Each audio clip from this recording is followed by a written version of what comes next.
Hello everyone, I have recently joined 1.9 million club in Nest of Thorns mini event in Dota 2. I want to share some secrets, tips and tricks that I used to reach that high score, and I hope one of us will finally get those 2 millions and share it with the community.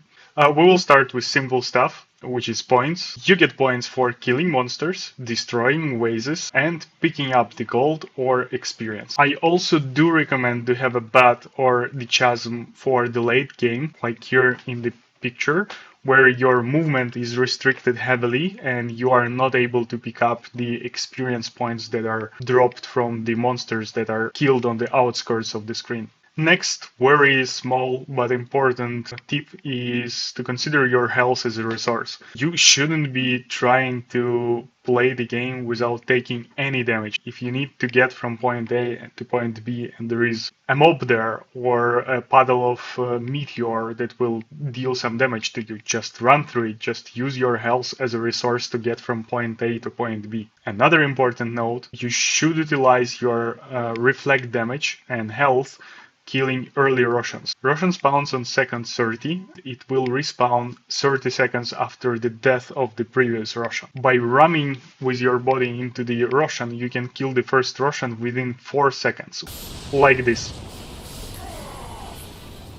This will not only give you the first item as soon as possible, but also influence the spawn age of the next Roshan and the Roshan after that and the Roshan after that. You can utilize these tactics for later Roshans, for mobs, and even for mini-bosses.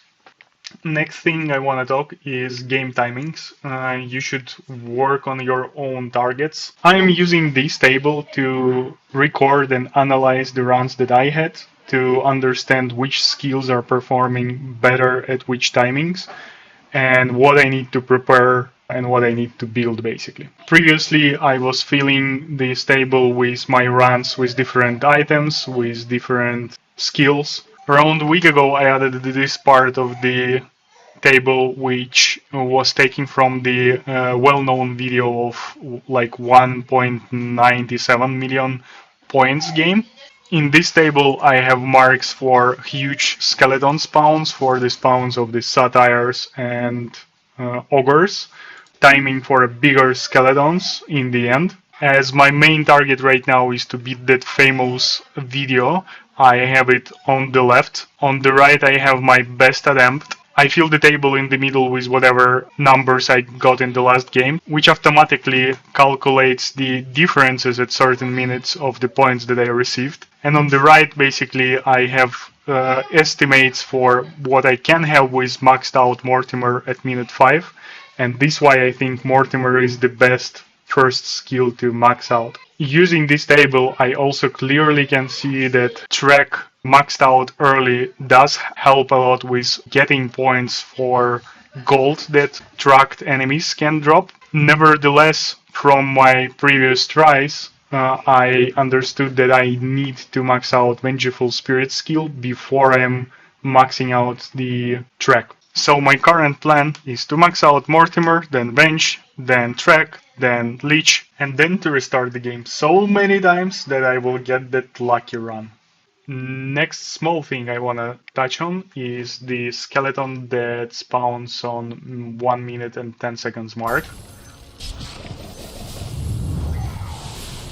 This skeleton, if despawned because you run out of radius of it, will not respawn, and it gives you experience which is equal to around 10 skeletons. Another similar mold is Big Satyr, who spawns at 2-minute mark. In general, to not waste this experience, I'm trying to stop at those marks and wait few seconds for these mobs to reach closer to my hero. Both of these mobs spawn the purple crystal of experience. Next thing is about Lich bounces. There is a minimum radius where the bounce won't happen.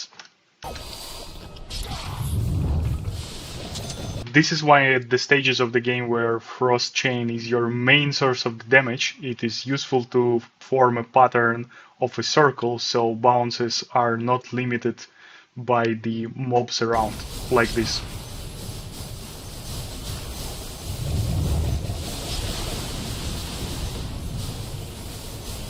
you're trying to use it in the corridor, it might despawn for not finding the next target to fly to. Next point is my personal secret sauce. As you know, mobs are spawned a little bit outside of the screen, and Mortimer keys allows you to deal damage to them the moment they spawn. If you will look where the projectile of Mortimer Kisses is flying and make the landing area to be a little bit outside of the screen, you will kill the mobs that just spawned in that place. And that might repeat for several respawns in that place, as you can see in this video. So I moved to the bottom, left few Mortimer Kisses to deal some damage on the top, and from at least the look of it, there is more experience crystals than we saw skeletons previously there. Last thing I wanna say, having a background of a game developer, I know that games are running on frames. Every event that is happening, it happens in certain frame.